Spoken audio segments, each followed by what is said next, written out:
Bismillahirrahmanirrahim. Bismillahirrahmanirrahim. Assalamualaikum warahmatullahi wabarakatuh. Alhamdulillah alladzi bi ni'matihi tatimmus shalihat. Asyhadu an la ilaha illallah wa asyhadu anna Muhammadan abduhu wa rasuluhu la nabiyya ba'da amma ba'du. Allahumma ati nufusana taqwaha wa zakkiha wa anta khairu man zakkaha anta waliyuha wa maulaha. Allahumma alimna bima alamtana wa alimna bima yanfa'una wa zidna ilma. Bapak Ibu yang dirahmati Allah, kita lanjutkan kajian Adabul Mufrad, adab pribadi, tulisan Imam Al-Bukhari. Adabul Mufrad, bab yang pertama kita bahas tentang berbuat baik kepada orang tua. Habis itu berbuat baik kepada adab beradik kakak. Kemudian adab kepada anak. Nah, kemarin adab kepada anak. Kemudian pembahasan berikutnya itu bab besarnya adab kepada tetangga. Masih ingat Bapak tentang tetangga? Nah, itu. Itu terakhir kita bahas tentang tetangga. Tinggal diamalkan aja. Kemudian yang kelima ini adalah yang dibahas oleh Imam Al-Bukhari, adab kepada anak yatim, dermawan dan anak yatim. Nah, ini bab yang kelima dibahas. Jadi hadis Nabi SAW, hadis yang nomor 129. Nabi bertanya gini, dari Abi Hurairah, hadisnya an Abi Hurairah qala su'ila Rasulullah SAW. Dari Abi Hurairah, Rasulullah ditanya, maksudnya terus orang-orang nanya apa? Ayyun nasul akram, siapa manusia yang paling mulia? Qala, Nabi menjawab, akramuhum indallahi atqakum, yang paling mulia adalah orang yang paling bertakwa. Terus sahabat-sahabat berkata, qalu, mereka berkata, laisa an hadza nas'aluka, bukan itu yang kami tanya ya Rasulullah, gitu. Jadi Nabi menjawabkan, sebenarnya jawabannya betul kan Pak ya? Yang paling mulia siapa Pak? Orang yang paling bertakwa. Benar nggak Pak yang paling mulia? Al-Quran juga mengatakan gitu kan, inna akramakum indallahi atqakum. Cuman mereka orang-orang sahabat bilang, kami bukan nanya itu ya Rasulullah, yang lain gitu. Bukan jawabannya nggak betul, cuman apa? Yang lain maksudnya. Terus laisa an hadza nas'aluka, bukan itu yang kami tanya. Qala fa akraman nasa, terus Nabi menjawab lagi, oh itu kan gitu. Udah, kata Nabi SAW, mungkin jawabannya begini, fa akramun nasa Yusuf Nabiullah ibnu Nabiyullah ibnu Khalilullah. Yang paling mulia itu Yusuf, kata Nabi. Kenapa Yusuf? Karena dia adalah Nabi Allah. Ayahnya juga Nabi Allah. Siapa ayah Nabi Yusuf? Yakub. Kakeknya juga Nabi. Siapa itu? Nabi Ibrahim. Jadi Pak, anak, ayah, kakek semuanya Nabi. Nah, ya kan? Terus kata sahabat, kan betul juga jawabannya, luar biasa, orang mulia semua kan? Bertingkat-tingkat kemuliaan. Terus qalu, mereka berkata lagi sahabat itu, laisa an hadza nas'aluk, bukan itu yang kami maksud pertanyaannya Rasulullah. Qala, terus apa kata Nabi? Fa an ma'adil arab nas'aluni, oh kalian tanya tentang orang-orang Arab kan, siapa yang paling mulia kan, kata Nabi sallallahu alaihi wasallam. Jadi Pak, orang kalau nggak lengkap nanya itu jawabannya jadi kemana-mana ya Pak ya, kemana-mana. Tapi jawaban Nabi benar semua nggak Pak? Benar. Cuman dia nanyanya nggak lengkap. Harusnya kan sahabat itu nanya tentang orang Arab, siapa yang paling mulia ya Rasulullah? Kan Nabi tanya sendiri nih jadinya. Kok mati dia Pak? Mana tuh Pak?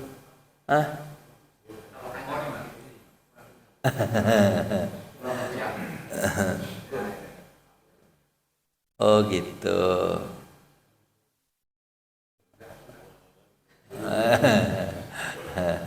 Gara-gara musim penghujan ini. Musim penghujan.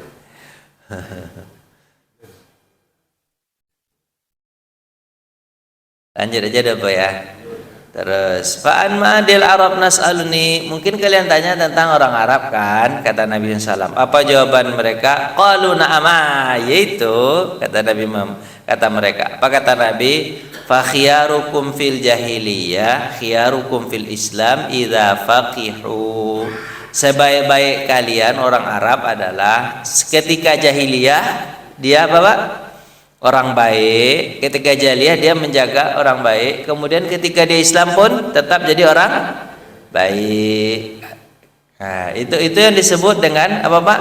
Orang yang paling mulia. Jadi orang yang mulia itu Pak, dimanapun dia berada, dalam kondisi apapun, dalam zaman apapun, dia tetap jadi orang baik. Itu orang yang paling mulia. Kalau baik di tempat orang baik, ya biasa aja. Kalau baik kepada orang baik, ya biasa aja. Tapi dia tetap baik walaupun di lingkungan yang tidak baik. Itu yang luar biasa. Seperti ikan di dalam laut. Kenapa ikan dalam laut Pak? Lingkungannya asin, airnya asin, tapi dia tak asin. Cuman kalau dia lagi hidup, itu. Kalau dia lagi hidup. Tapi kalau ikan itu langsung mati, masuk dalam laut, apa yang terjadi? Asin dia jadinya.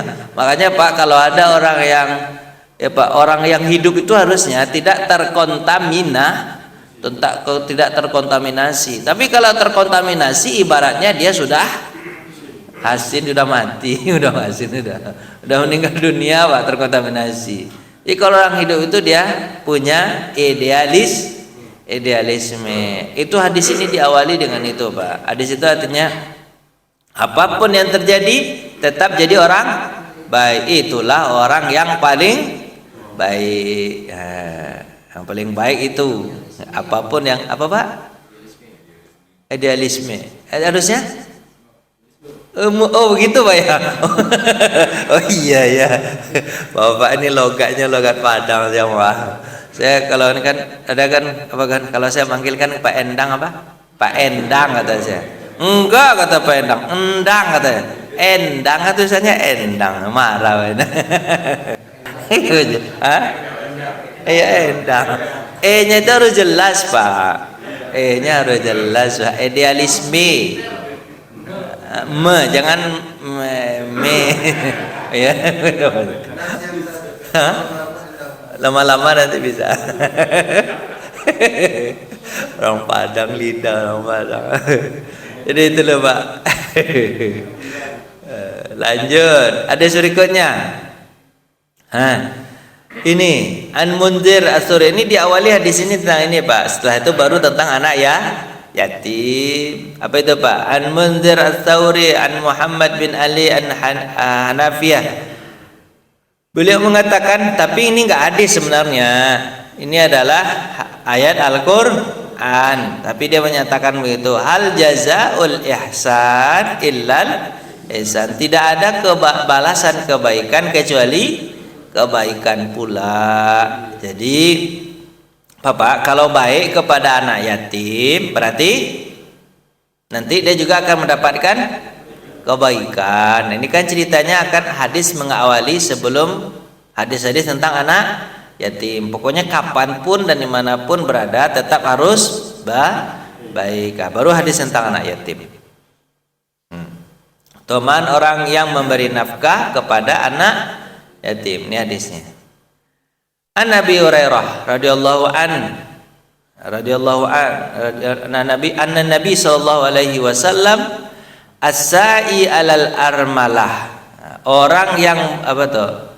As-sa'i alal armalah. Nah, enggak ada di sini. Orang yang berjihad langsung ya. As-sa'i alal marah. As-sa'i itu apa? Orang yang berusaha merawat armalah. Armalah ini Bapak janda. Tapi bukan jandanya aja, sekaligus anak yatimnya. Nah, gitu. Orang yang mengusahakan bahasanya gimana Pak? Orang yang mengusahakan janda. Ini Bapak salah paham nanti ya. Jadi bahasa bagus apa, Pak? Orang yang berusaha merawat. Kalau merawat merawat nanti menikahi atau apalah, terserah apalah bahasanya. Asa ini katanya usaha apa ya? Orang yang mengayomi lah. Orang yang mengayomi janda sekaligus apa, Pak? Maksudnya anak yatimnya juga. Pak Wendy itu orang yang orang yang mengayomi janda. Siapa lagi? Wal masakin, dan mengayomi orang miskin. Apa pahalanya? Kal mujahid fi sabilillah, seperti orang yang berjuang di jalan Allah. Jadi pahalanya besar sekali, Pak. Seperti orang yang berjuang di jalan Allah. Kalau dia meninggal maka dia mati syahid, dan enggak mati syahid. Wa kalladzi yasumun nahar, pahalanya lagi, Pak, seolah-olah dia puasa di siang hari. Wa yaqumul lail, salat malam di malam hari. Bayangkan siapa yang sanggup salat malam di malam hari selama-lamanya, kemudian puasa terus menerus? Siapa yang sanggup? Enggak ada yang sanggup. Tak, makanya kalau enggak ada yang sanggup, maka nikahilah janda. Itu janda. Tapi bukan janda yang enggak punya anak, Pak ya. Janda yang punya anak, punya tanggungan. Nah, punya tanggungan. Jadi Bapak punya tanggungan juga. Kenapa, Pak? Jadi yang nggak punya anak ya? Ya, bisa, kalau bisa yang punya anak itu, punya anak dapat tanggungan anak yatimnya itu. Terus orang-orang miskin, kita kan diayomi itu janda dan aneh. Cuman masalahnya tanya ke ibu-ibu boleh enggak gitu. Nah, kan ibu-ibu marah nih, awal-awal Ustaz udah mulai mancing katanya kan. Nah, jadi itu Bapak yang dirahmati Allah. Apa? Peliharalah janda, ayomilah janda gitu. Pahalanya besar, seperti berjuang di jalan Allah, atau seperti puasa di siang hari, kemudian sholat di malam hari. Itu hadis pertama tentang janda. Ada teman saya nanya gini, Pak, Ustaz, saya mau nikah lagi katanya. Terus pertanyaannya apa? Ya pertanyaannya, boleh nggak Ustaz? Boleh lah kata saya. Nah, boleh nikah lagi, mau nikah. Terus dia tanya, Pak Ustaz, kalau nikah lagi itu gimana sih Pak Ustaz katanya? Ya nikah aja itu. Nikah lagi. Maksud saya itu punya tanggungan enggak? Iyalah punya tanggungan kata saya. Tanggungan seperti apa Pak Ustaz? Tanggungannya begini. Kalau kita nikah dengan istri pertama, berarti kan istri itu punya mertua kan? Kita punya mertua kan? Untuk ayah mertua sama ibu mertua. Tentu dia punya adik kakak kan? Iya, dia punya adik kakak. Tentu adik kakaknya punya anak, dan itu artinya keponakan istri itu. Semua yang melekat di istri itu, kata saya, semuanya kita harus ayomi. Contoh misalnya nih, kalau sakit mertua, ibu mertua, maka bantulah, ya kan? Sakit ayah mertua, maka bantulah. Kemudian kalau ini nanti nikahan keponakan istri, datanglah kata saya. Istri misalnya punya saudara ada 4, anaknya ada 8, dua-dua masing-masing. Berarti datanglah nikahan istri itu 8 kali, itu kan ponakan istri. Terus nanti pokoknya apa yang melekat pada istri itu, maka kita harus ikut. Kalau punya istri kedua, berarti apa Pak? Begitu juga. Mertua berarti nambah 2 orang lagi. Berarti jadi berapa mertua? 4. Saudara istri nambah 4 lagi. Berarti jadi sekian. Kemudian keponakan jadi nambah lagi. Kalau dia meninggal dunia, Bapak harus datang. Apa kata dia? Habis waktu saya itu aja Pak Ustaz. Iyalah kata saya. Kalau itu nggak jadilah nikah kata dia. Kenapa berat kan? Kenapa? Karena kalau seandainya nikah hanya istri saja yang diambil, terus mertua dan keponakan serta saudara-saudaranya nggak diperhatikan, ya nggak bisa begitu. Bisanya apa Pak? Apa jawablah? Bisanya apa? Semua yang melekat pada istri itu maka jadi apa? Tanggungan kita, ya kan? Bayangkan sama Bapak tuh, kalau seandainya keponakan tuh ada 16, Kali amplopnya sekian kali datang resepsi pernikahan, berapa duitnya tuh? Habis waktu itu aja muter-muter, ya? Bapak iyain lah, iya gitu. Makanya itu cara menyenangkan hati ibu-ibu. Jadi kan ibu ini. Jadi Pak, nikah itu bukan hanya sekedar apa? Istri aja, tapi apa? Apa yang melekat kepada istri, maka itu adalah tanggungan. Apa kata teman saya? Kalau itu nggak jadi lah Ustaz ya. Terserah Bapak lah, saya kan sudah kasih tahu Pak tanya tadi.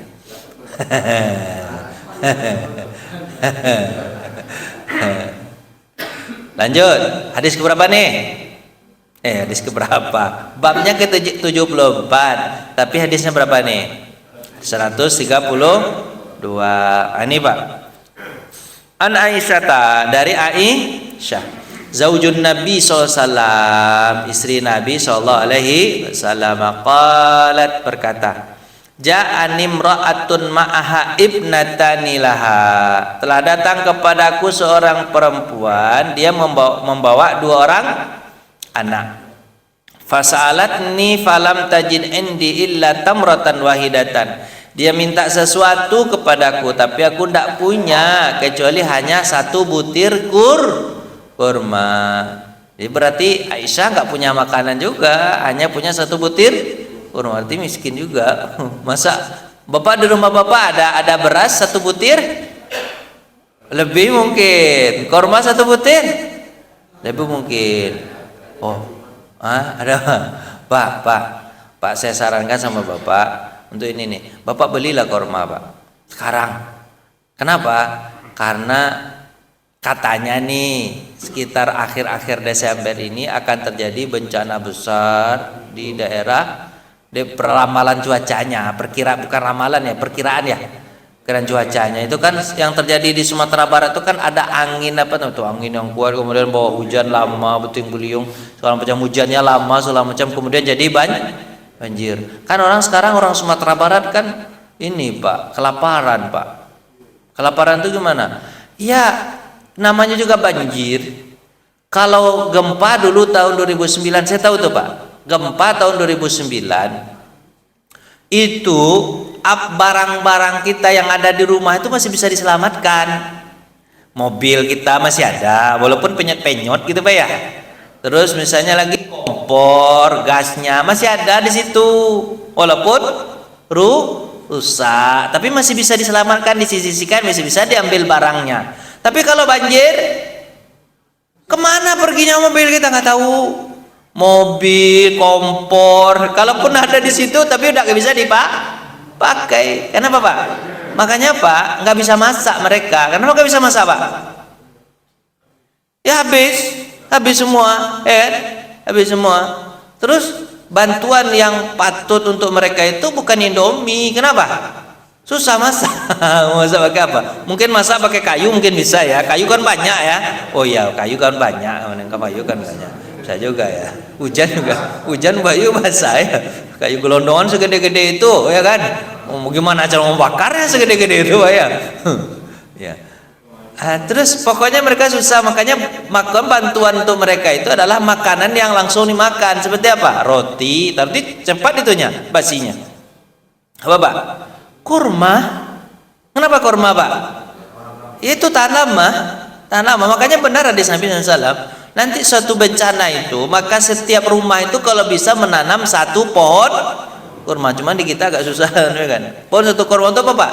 Bertahan hidup. Siapa yang punya 1 pohon kurma, maka dia akan bertahan hidup. Kenapa? Kurma perlu dimasak nggak Pak? Enggak. Pertama, dia adalah buah yang lama tahannya. Tahannya apa Pak? Lama, ya kan? Habis itu kita punya buah, punya makanan. Ya nggak akan mati-mati banget lah, walaupun agak kelaparan juga rasanya. Karena orang Indonesia kan terbiasa makan nasi. Tapi mudah-mudahan nggak mati, Nah, gitulah. Makanya Bapak, ini kan perkiraan cuaca aja. Katanya nih daerah Jawa ini nanti akan hujan, kemudian akan terjadi bencana besar. Nanti Bapak nggak bisa masak tuh segala macam. Nanti mungkin Bapak bisa, ya orang nggak ada jualan karena banjir semua. Terus gimana caranya? Ya udah makan kurma. Sediakanlah kurma di rumah Bapak agak 1 kilo 2 kilo. Bukan saya jualan kurma, enggak. Ini ceritanya cuma kalau saya jualan kurma kan sekalian tuh kan. Ini enggak, saya enggak jualan kurma, enggak. Cuman menyarankan aja. Kalau ada juga enggak apa-apa. Enggak jualan. Hah? Nah, sekilo lumayan lah gitu kan. Ya, bisa bertahan 2 hari 3 hari lumayan kan. Nah, tapi 2 kilo seminggu lah, ya Pak ya. Nah, terus Aisyah ini ceritanya tentang kurma tadi ya. Aisyah tidak punya bapak, tidak punya makanan kecuali hanya sebutir kurma. Terus fa'ataituha, Aisyah itu memberikan kepada orang itu. Bayangkan semua Pak, 1 butir kurma diterimanya juga, dan Aisyah mau memberikan 1 butir kurma. Bapak bayangkanlah pada masa itu sulit benar. Kalau bapak dikasih 1 butir kurma, bapak apakan orang tuh? Remeh betul kan? Remeh kali kau kasih 1 butir. Nah, gitu kan? Nah, kalau kita bapak, kalau orang dulu diterimanya dengan hati senang, diterima, dikasih sama Aisyah. Aisyah cuma punya itu, nggak punya yang lain. Kalau punya yang lain itu dikasih, cuman hanya punya sebutir kurma, berarti Aisyah miskin juga. Terus faqasamat habaina ibnatai, kemudian kurma itu karena dia punya 2 orang anak, dibagi 2 sama dia, dikasih ke anaknya separuh, yang satu lagi separuh. Untuk dia sendiri ibu tadi nggak makan sama sekali. Summa qamat fa kharajat, kemudian dia berdiri, kemudian keluar karena udah nggak ada lagi kan makanan kan. Keluarlah orang itu, ibu itu. Fadakhalan Nabi SAW, ternyata Nabi datang. Fahadastuhu, kemudian aku ceritakan kejadian itu kepada Nabi Muhammad SAW tentang ibu yang membagi makanan tadi. Terus apa? Mayyali min hadhil banatu syai'an. Aku kagum sekali dengan sesuatu yang terjadi tentang anak-anak. Fa ahsana ilaihin, kemudian dia berbuat baik kepada anaknya. Kun lahu sitran finnar, kalau dia begitu kata Nabi SAW, apa yang kamu ceritakan, perbuatan itu adalah menghalangi dia dari api neraka, gitu kan? Itu berbuat baik kepada anak sendiri, gitu kan? Nah, kalau berbuat kepada anak yatim, ini kan cerita tentang anak yatim. Kalau berbuat kepada anak yatim, tentu lebih-lebih lagi terhalang dari api neraka. Berbuat baik kepada anak sendiri saja terhalang kita dari api neraka, apalagi kalau berbuat baik kepada anak yatim yang bukan anak kita, gitu Pak. Itu benar nggak Pak?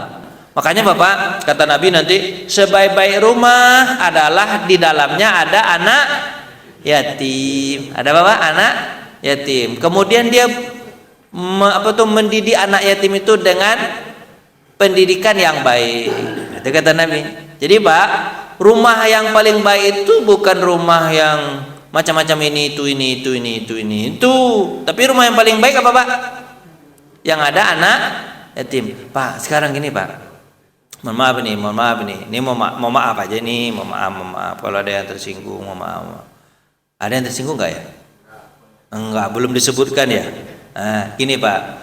Maaf ini fenomena sekarang. Itu fenomena itu nggak masalah sih, nggak masalah. Boleh-boleh aja, nggak ada masalah. Apa itu Pak? Orang melihara kucing atau anjing atau binatang peliharaan yang lain, boleh nggak Pak? Melihara kucing boleh? Melihara anjing boleh? Anjing yang nggak boleh. Boleh juga. Tapi untuk apa Pak? Untuk ke kebun atau jagain rumah, tapi di luar. Cuman kalau melihara anjing ada hadis lain. Kata Nabi apa?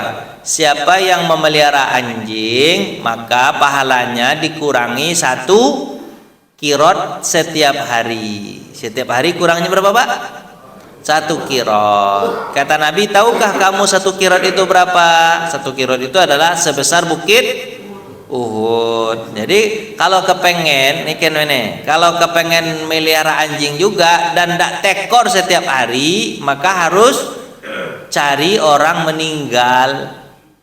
Kan orang meninggal itu siapa yang meninggal, kemudian dia selenggarakan sampai dia kuburkan, pahalanya 2 kirot kata Nabi. Berapa kirot pahalanya?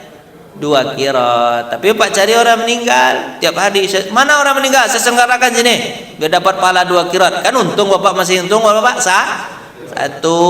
Wah, itu caranya. Kalau Bapak ingin apa? Ingin melihara anjing juga, itu kan? Nah, peliharalah. 1 kirot, 2 kirot, itu kan? Kalau nggak ada yang meninggal dunia, Cepatlah kamu mati biar diselenggarakan gitu, suruh kawan tuh mati. Jadi gitu Pak, kalau anjing memang ada konsekuensinya. Anjing itu banyak sekali aturannya dalam memelihara anjing. Bahasa Arab, bahasanya lain Pak. Anjing juga kan? Agak susah juga saya membahasakannya. Kenapa kasar pula ya, memang anjing. Anjir sama aja. Kayak orang Padang aja. Tambah kasar dia Pak. Itu. Gini Pak, memahami nih Pak, satu kucing, kalau pemelihara kucing atau ini, satu kucing harganya bagi pemeliharaannya hampir sama dengan pemeliharaan satu manusia Pak. Kalau kucing segala macam itu boleh Pak pelihara, nggak ada masalah. Ini mau maaf tersinggung nggak? Apa Pak? Boleh dipelihara, terus nggak ada masalah. Tapi harga pemeliharaan kucing dengan pemeliharaan orang itu sama. Kucing itu, anjing itu kalau dia dilepas segala macam hidup nggak dia Pak? Bisa nggak dia cari makan sendiri? Kucing kalau dilepas tetap jadi kucing atau berubah dia? Tetap kucing. Anjing kalau dilepas tetap jadi anjing nggak? Tapi kalau anak yatim nggak dididik, apa yang terjadi? Kalau nggak dipelihara, anak yatim itu nggak dididik, nggak ditunjukkan kepada ke arah kebaikan, apa yang terjadi? Jadi jadian, lebih dari anjing, lebih dari kucing nanti jadinya tuh. Karena nggak ada yang didik. Maka manusia itu dia disebut makhluk potensi. Mau Bapak? Potensi, berpotensi baik, berpotensi buruk. Baik kalau dididik ke arah yang baik, akan jadi buruk kalau tidak dididik. Karena manusia itu sering dikalahkan oleh akalnya, oleh nafsunya, ya kan? Makanya tugas orang tua adalah mendidik imannya agar bisa menahan hawa nafsunya, kan gitu Pak. Nah itu tujuannya itu Pak. Mana yatim? Pelihara anak yatim biar jadi manusia yang seutuhnya. Karena manusia itu adalah makhluk potensi. Tapi kalau kucing, anjing, binatang yang lain itu disebut dengan makhluk jadi. Makhluk apa Pak? Jadi dia tetap jadi itu kalau dibiarkan, tetap jadi itu. Kucing, anjing tetap nggak jadi itu Pak kalau dilepas. Tetap nggak ada berubah. Nah makanya Pak, kalau sama harga pemeliharaan kucing, anjing dengan anak yatim lebih baik siapa Pak?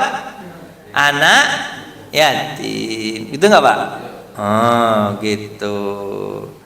Kalau kita melihara anak yatim, kalau melihara anak sendiri aja kita terhindar dari api neraka. Apalagi kalau melihara anak yatim, lebih terhindar nggak?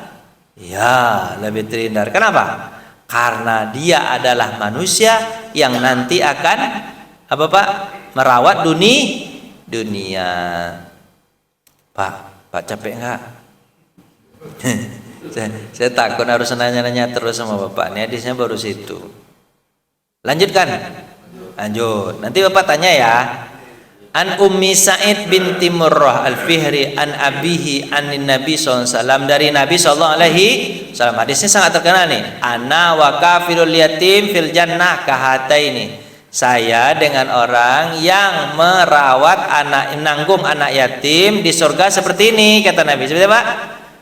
Au hakadha, seperti au kadhi, seperti ini kata Nabi. Syakka Sufyan fil wusta wallati tali ibhab.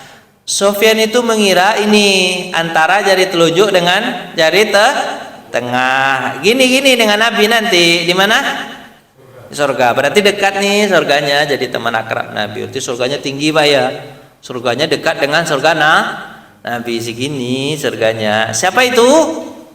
Yang melihara anak yatim. Nah, gitu. Pak, apalagi anak-anak sekarang Pak ya. Orang-orang sekarang tuh Bapak, anak-anak sekarang fenomenanya apa Pak? Fenomena ada nih, tapi kita belum lihat betul ya. Tapi udah ada, kita lihat di berita. Apa itu? Namanya free child. Apa Pak? Free child. Anak-anak sekarang, anak-anak muda baru nikah segala macam, tidak mau punya anak. Kenapa Pak? Child free, free child atau child free. Apa itu Pak? Kenapa Pak? Nggak mau punya anak. Kenapa? Nggak mau repot. Kenapa nggak mau repot Pak? Karena anak itu merepotkan, kata dia. Dia kepengen pengen healing gitu Pak ya. Healing macam-macam itu kan. hunting-hunting, kongko-kongko. Itu anak sekarang tuh ada gitu Pak, child free, ya kan, pengen itu, ya kan, ya begitu gayanya sekarang anak-anak itu. Terus kadang-kadang kalau mereka ternyata punya anak, nah ini kan banyak kan gitu. Kalau ternyata mereka dapat juga anak, nggak sengaja dapat anak, dia udah nikah misalnya, dapat anak, apa yang terjadi? Dibuangnya anak itu, ditulis surat. Kan ada kemarin di TV itu surat apa? Saya belum menginginkan anak ini, bagi yang menemukan ambillah, kata dia. Tulis surat begitu Pak. Tulis surat begitu. Itu nikahnya sah. Nikahnya apa Pak?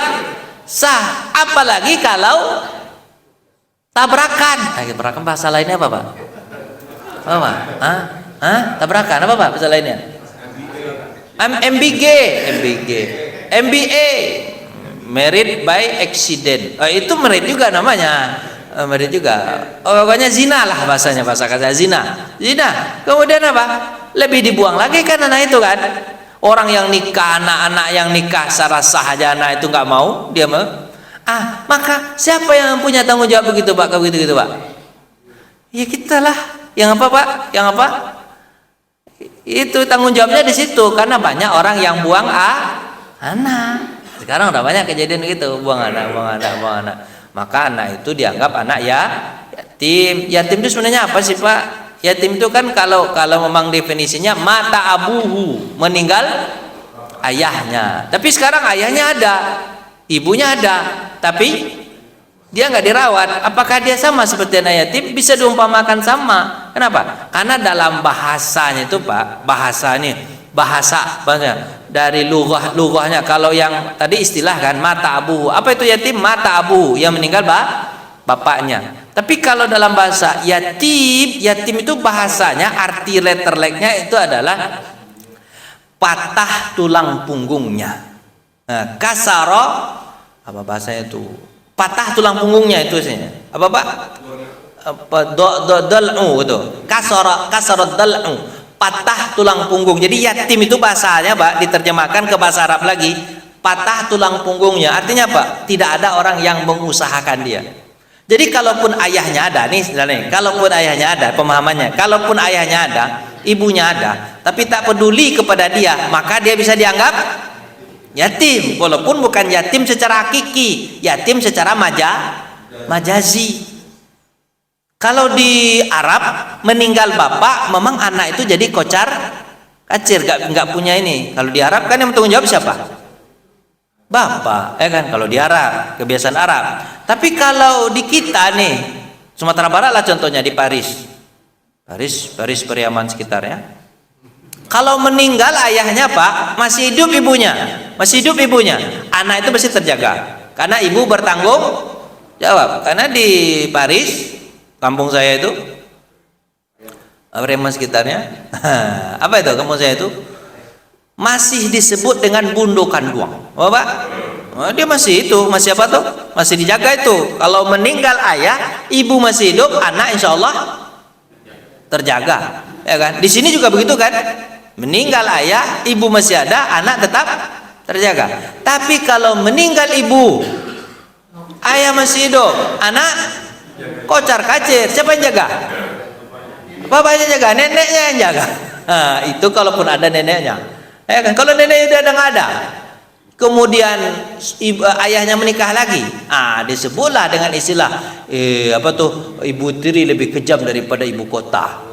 Itu bahasanya Pak ya. Ibu tiri lebih kejam daripada ibu kota, kata dia kan.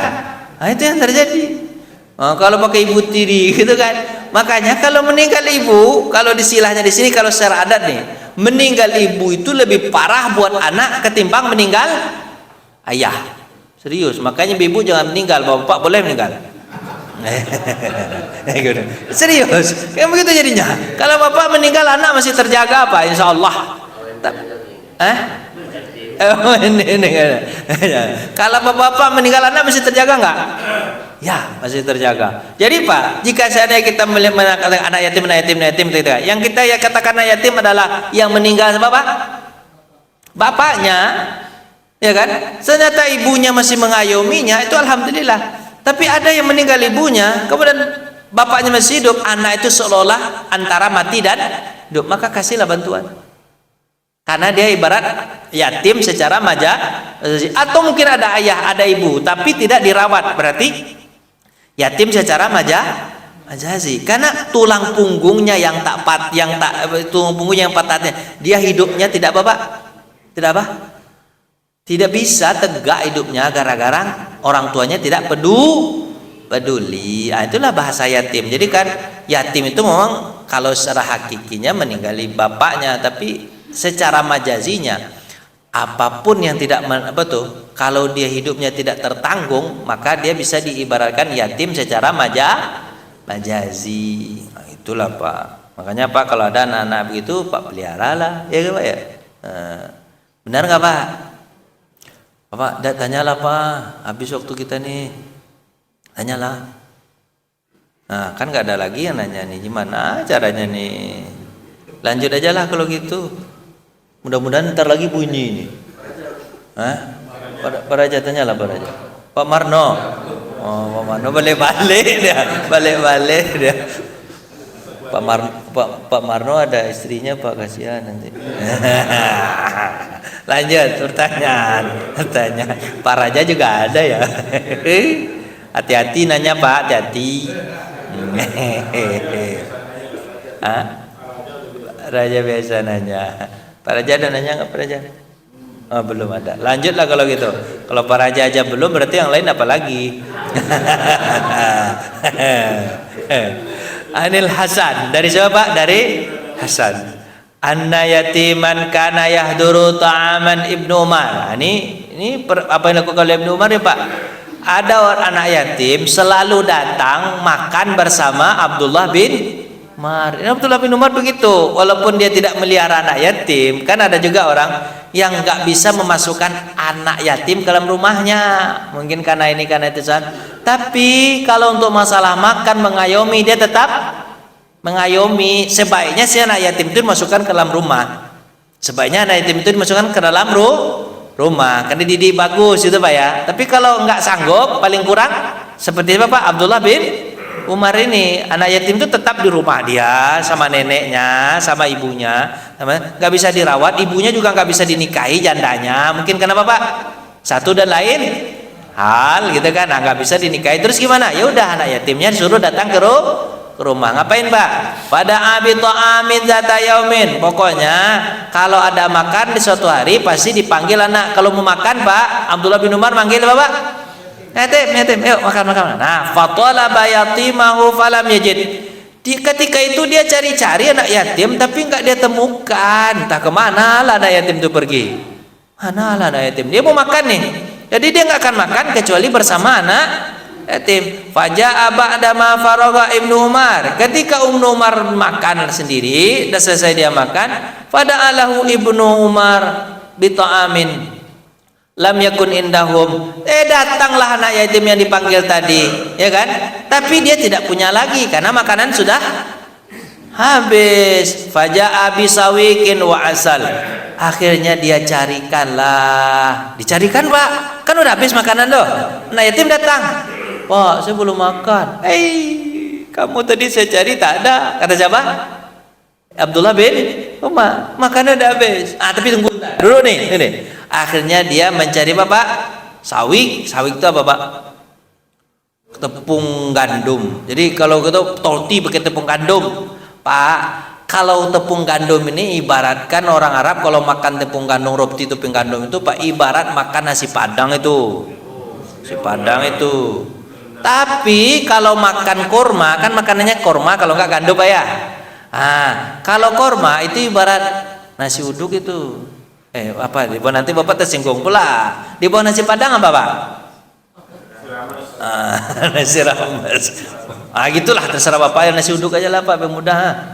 Ya kan? Nasi kapau lebih tinggi daripada nasi padang. Nasi kapau itu orang Padang punya. Pak. Jadi Pak, ibaratnya begitu. Ibnu Umar hanya makan apa? Makan nasi uduk, sementara anak yatim dibelikan nasi padang sama dia. Nasi padangnya bukannya ecek, sederhana, kalau enggak pagi sore. Luar biasa. Ece, ya kan? Nah, dibelikan sawi kuah asal, tambah lagi dengan apa Pak? Madu. Madu. Jangan. Faqala dunaka hada, ini untukmu. Kata siapa Pak? Kata Abdullah bin Umar. Fa wallahi ma ghabinta, aku tidak mengecewakanmu. Demi Allah aku tidak mengecewakan kamu kan? Kata siapa? Umar. Yaqulul Hasan, berkatalah Hasan, wa ibnu Umar wallahi ma ghubin. Apa kata Hasan itu? Anak ini yang yatim itu yang Hasan apa? Demi Allah kau tidak mengecewakanku. Jadi begitu Pak sikap kepada anak ya yatim. Kalau mau makan,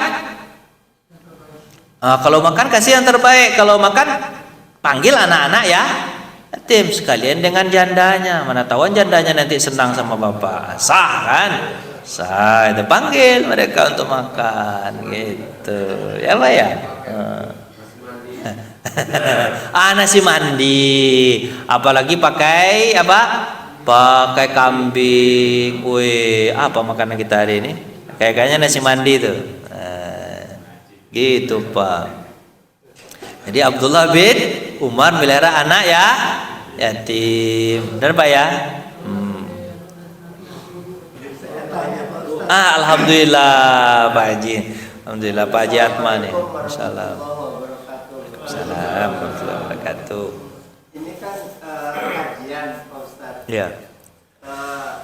Kita sering menemui di pom bensin itu ada agensi anak yatim, sumbangan. Tetapi kepedulian dari pengguna BBM itu kayaknya nggak ada, karena memang tidak memahami kepentingan anak yatim, atau memang jadi kayak diabaikan aja. Jadi kasihan yang sedekah untuk anak yatim, tetapi kayaknya mereka tidak peduli. Nah, ini tanggung jawabnya terhadap umat Islam gimana? Baik, terima kasih ya Pak. Idealnya sih sebenarnya, tapi itu jawabannya pasti beda-beda. Kenapa? Karena dia sudah tataran teknis. Kalau untuk tataran ilmunya, memang kita harus melihara anak ya yatim, ya kan? Melihara anak ya yatim itu tataran ilmunya memang itu. Tapi kalau tataran teknisnya, mungkin itu berbeda-beda jawaban. Beda-beda jawaban apa? Dalam dilihat dari situasi dan kondisi saat ini. Ada yang mengatakan bahwa kondisinya yang minta-minta itu kan gara-gara sebagian orang ada yang memanfaatkan. Sebenarnya dia nggak anak yatim atau apa, cuman pakai kantong anak yatim. Kalau kita ngecek juga kadang-kadang ngecek mana yatim gitu kan. Kalau ingin selamat daripada itu langsung saja ke tempat pemeliharaan anak yatim. Mungkin itu lebih selamat langsung sumbangannya gitu kan ya. Kalau ada yang di depan bagaimana? Di situ nanti traumatik dari orang yang memberi. Kadang dengan informasi yang kita dapat bahwa misalnya contoh ada sebagian gitu pendapatnya, sebagian lain sebenarnya pendapat sebagian apa? Saya takut karena kalau seandainya saya kasih ini disalahgunakan, dia bukan anak yatim tapi adalah pembohong, maka saya akan ngasih kepada orang yang saya tahu saja gitu kan. Bisa jadi dia tidak bisa disalahkan juga, ya kan? Atau dia punya perasaan, terserahlah. Sebenarnya ibadah sedekah itu terserah aja sebenarnya. Mau digunakan untuk apa segala macam, yang penting dia memberi. Ini pendapat yang lain. Kalau yang penting dia memberi, kasih sama orang lain atau dia berbohong, terserah dia. Yang penting saya kasih. Saya nggak mau tahu apakah dia bohong atau tidak bohong. Sebenarnya ada juga pendapat begitu. Tapi ada juga yang pendapat bahwa yang seperti tadi saya sebutkan, harus selektif. Jangan sampai memelihara hanya ngasih, tapi ternyata dia adalah bohong. Carilah tempat yang kira-kira amanah gitu misalnya. Jadi pendapat-pendapatnya ada yang begitu. Tapi secara ilmunya memang secara ilmunya kita harus melihara anak yatim. Tapi kalau ada tataran teknisnya, terbagi pendapat-pendapat ini dan pendapat itu tergantung situasi dan kondisinya. Itu mungkin jawabannya Pak. Iya Pak. Baik, tadi pertanyaan saya dengan pertanyaan kedua ini hilang pertanyaan pertama.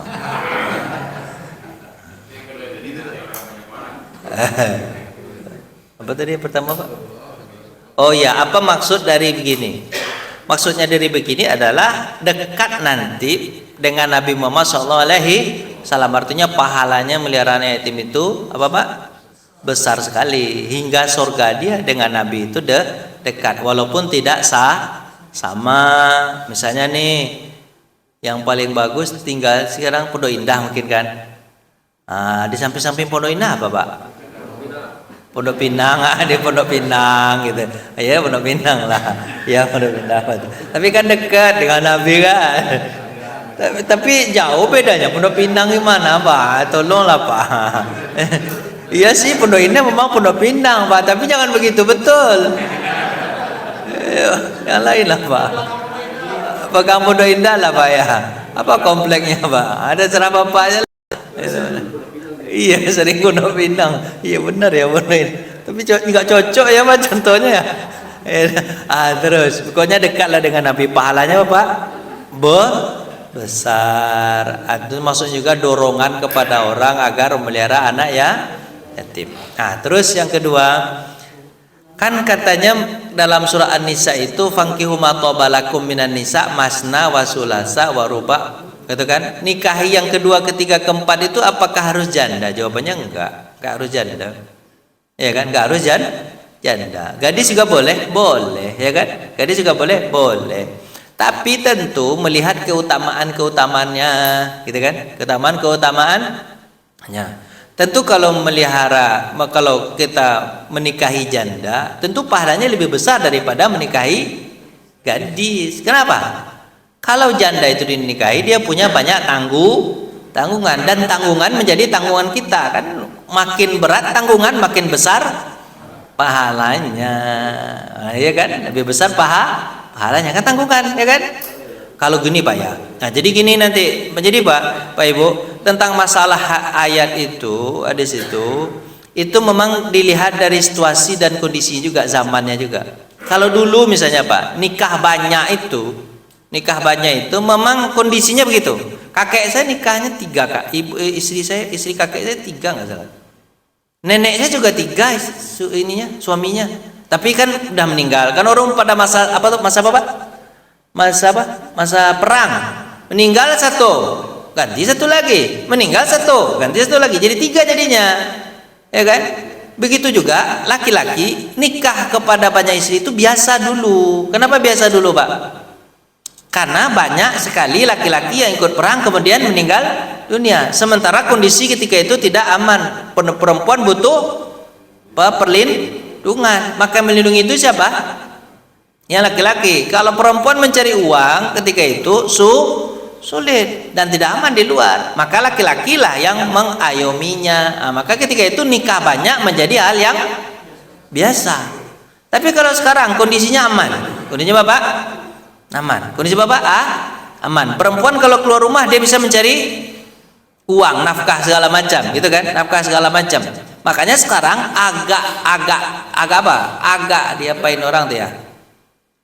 Ya gimana bahasanya? Pokoknya Pak, belibet saya jadinya. Kalau nikah 2, 3, 4 itu sekarang itu orang menganggap apa? Kurang gimana gitu. Kenapa? Karena kondisinya kondisinya beda kalau sekarang kondisinya gitu kan. Terus istri-istri sekarang juga kata dia, abang kalau nikah lagi pergi aja lah bang, saya bisa nikah, bisa cari uang sendiri kan, itu kata dia kan. Istri sekarang berani gitu ngomong, bapak berani disuruh usir sama istri, abang kalau nikah lagi pergi aja lah bang di situ, bisa pandai cari duit kata dia kan. Gimana ya, kan susah kita jadinya. Maka lihat istri bapak itu agak lemah dikit nikah lagi, tapi kalau gak kuat jangan, berani jangan. Susir apa? Kenapa aku ke situ pembahasannya Allah? Begitu.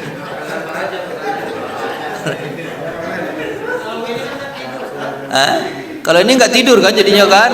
Ditambah pun sampai suruh kelewat nggak masalah nih kan? Begitu masalahnya nih. Jadi Pak, ini kadang-kadang memang tergantung situasi juga kadang-kadang. Jadi kalau dijawab dari pertanyaan Pak Raja tadi, mana yang lebih utama janda atau gadis?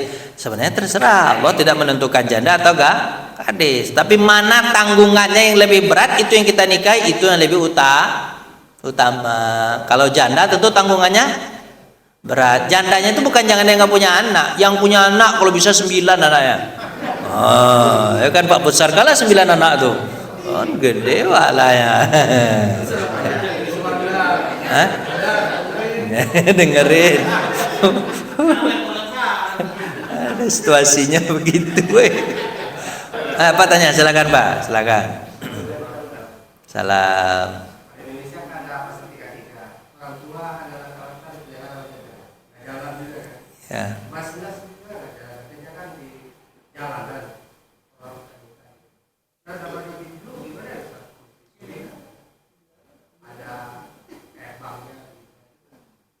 Terus keluarnya. Ya. Sebenarnya dia berkaitan dengan iman. Sekarang ini kan orang kaitannya dengan nafsu sendiri kan. Tapi kalau dulu itu kaitan hadis-hadis Nabi itu langsung dibawakan ke iman, pahala akhirat, surga gitu kan. Makanya sahabat itu semangat walaupun kondisi mereka seperti Aisyah tadi. Dia nggak punya apa-apa untuk dibantu, tapi tetap membantu. Kondisi sahabat begitu rata-rata. Mereka nggak punya tapi kepengen membantu. Ini kondisinya Bapak iman. Kalau orang sekarang banyak sebenarnya mau dibantu tapi iman nggak ada, akhirnya nggak mau bantu. Sebenarnya itu kondisinya sih, sebenarnya intinya di situ sebenarnya. Intinya sebenarnya itu. Kalau iman kuat Pak, pasti itu, ya kan? Tujuan kita itu adalah akhirat. Tapi kalau nggak ada iman ya begitulah jadinya. Nah, Pak Iman ada? Pak Iman, kita kuatkan Pak Iman ini. Pokoknya kita kukuhkan menjadi ketua yayasan seumur hidup. Biar iman kita kuat. Pokoknya yang beriman di sini cuma satu. Yang lain tak punya iman. Nah, Abdul Iman aja. Yang lain enggak beriman. Enggak beriman. Gitu Pak. Jadi gitu. Yang untung istrinya punya iman ya. Oh iya ya, kemanapun punya iman Pak ya. Iya betul ya. Merah tadi ngapa aja, janganlah gitu. Jadi gitu Pak ya. Tergantung kalau iman kuat ketika itu, insya Allah tuh. Terus sebenarnya Pak, anak yatim itu siapa yang melihara harusnya? Seharusnya sih bukan kalau idealnya sih anak yatim itu dia diambil oleh oleh orang kemudian dimasukkan ke dalam rumah. Siapa yang kalau dalam hadis Nabi itu yang utama melihara yatim adalah orang yang terdekat dengan dia, karib kerabat kalau bisa yang muhrim dengan dia. Siapa itu? Bibinya, pamannya gitu Pak ya, yang muhrim dengan dia. Terus apakah anak yatim itu langsung muhrim dengan istrinya paman? Ya, kan nggak boleh nikah dengan istrinya paman. Apakah dia muhrim dengan suaminya bibi? Jawabannya ya, karena dia nggak boleh nikah dengan istrinya bibi, suami bibi, istri bibi, suami bibi. Pokoknya kan itu. Jadi sebenarnya anak yatim itu dimuhrimkan, maksudnya di tempat yang muhrim sebenarnya. Kenapa? Karena dia dididik seperti mendidik anak. Nanti ada Nabi. Sebaik-baik rumah adalah orang yang melihara anak yatim. Kemudian dia akan mendidiknya seperti dia mendidik anaknya sendiri. Kalau anak itu salah, anak yatim itu maka pukullah dia seperti dia memukul anaknya sendiri. Ya gitu Pak. Jadi anak yatim itu dia nggak dibedakan seperti anak kandung. Dia sama seperti anak sendiri. Kalau dia salah, ya dipukul, ya kan? Dididik sebaik-baik mungkin. Itu siapa yang bisa melakukan itu Pak? Ya tentu karib kerabatnya yang dekat, karib kerabat yang terdekat, gitu kan ya. Kalau seandainya dia dipelihara oleh orang lain atau dilokalisasi itu apa Pak? Ditempatkan suatu tempat, itu yang memelihara bukan apa? Bukan karib kerabat kan? Melihara kan orang lain kan, ya kan? Susah nggak dia nanti memberikan kasih sayang? Kan anak itu perlu dicium, perlu dipeluk, perlu nggak Pak? Nama juga manusia butuh kasih sayang nggak? Ya, dia butuh kasih sayang, perlu dipeluk, perlu dicium, perlu disayang-sayang, perlu dikatakan cinta, kan? Anak itu kan biar penuh kantong cintanya, itu bahasanya. Biar penuh kantong cintanya. Pak, anak itu kalau nggak penuh kantong cintanya, ketika ada orang lain menasihatinya, dia merasa nasihat orang lain itu jadi marah, berdasarkan marah buat dia. Tapi kalau seandainya kantong cintanya penuh, yang memarahi dia adalah orang yang mengisi kantong cintanya, apakah dia marah, Pak? Boleh ya, Bapak paham nggak jawabannya nih? Misalnya anak Bapak sendiri nih, Bapak marahi, tapi sebenarnya kan Bapak sayang sama dia. Dia tahu Bapak sayang sama dia. Bapak marahi, Bapak ajar. Anak itu merasa dimarahi atau merasa diajari? Dia merasa diajari, dia gak marah, betul dia. Kenapa? Bapaknya sendiri, ya kan? Itu kantong cintanya dipenuhi dulu, baru diajari. Kalau belum dikasih kantong cintanya penuh, bahasanya kayak gitu, bahasa orang psikologi sekarang. Kalau nggak penuh kantong cintanya, terus langsung diajari, yang terjadi apa? Marah dia. Anak yatim itu yang kurang di itu, apa itu, Pak? Kantong cinta kasih sayangnya itu yang kurang. Makanya kalau ada orang yang marahin dia merasa bahwa orang itu benci kepada dia. Maka itu yang tidak ditemukan oleh anak yatim. Makanya sebenarnya anak yatim itu harusnya di mana, Pak? Sama karib kerabatnya, ya kan? Nah, kata Abdullah bin Umar tadi, nggak bisa dia mengayomi anak yatim itu dalam rumahnya, bukan kira-kira bukan murid segala macam. Paling kurang dia diajak makan bersama, kayak gitu, Pak ya. Nah, jadi sebenarnya gitu, Pak. Jadi sebenarnya iya, tanggung jawab negara, betul, tanggung jawab negara. Tapi yang lebih utama siapa, Pak? Emaknya dan saudara-saudara emaknya. Itu, Pak ya. Benar nggak, Pak? Apa Ibu-ibu? Kan bawa mana? Takut mana bilang itu. Ada, Bu? Oh, takut.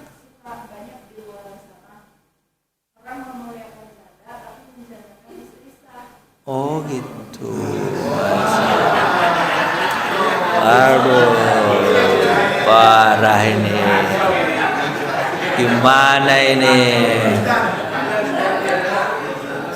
Memuliakan janda, menjandakan istri sah nih. Aduh ya Allah, istilahnya ya Allah. Ya Allah. Iya ya. Lebih sayang sama istri orang daripada istri sendiri ya. Kok bisa begitu ya? Ya Allah ya Rabbi. Tapi memang begitu, Bu. Rumput tetangga biasanya lebih jauh daripada rumput sendiri. Pada rumput tetangga itu rumput plastik. Ya Pak, istri orang itu kan cantiknya. Maaf nih Pak. Kalau di rumah kan istri itu memang dia tidak bisa Bapak menjaga lagi wibawanya 100% kayak kita kan apa? Tiap hari sulit kan menjaga wibawa. Tapi kalau istri orang lain nampaknya sama kita itu ketika dia sedang cantik di luar kan, hai kata dia itu di luar. Coba masuk ke dalam rumahnya, nggak nyuci baju, rumah berantakan, itu Pak ya. Nah, rumah berantakan, piring di mana-mana, gitu kan. Segala macam, rumah nggak disapu, sakit nggak kepala Pak? Sakitlah kepala kita. Yang terbaik itu adalah istri kita sendiri. Belum tentu istri orang itu lebih baik. Kenapa Pak? Karena kembali ke istri tua lagi. Iya, orang kembali lagi ke istri tua lagi. Biasanya begitu. Ibu-ibu gini, tapi ibu introspeksi diri juga ibu-ibu. Bu, maaf ini. Yang dijual sama istri orang itu apa? Cantik. Makanya ibu pas sampai kira-kira suami sampai di rumah jam 6, ibu dari jam 5 sudah mandi dan dandan. Hai abang, gitu. Iya, apa yang dijual harusnya sih apa yang dijual sama dia di luar, ibu juga punya di dalam. Tapi kalau ibu nggak punya di dalam, nggak begitu, ya udah kepincut suami ibu dengan orang lain. Kadang-kadang ibu-ibu juga begitu.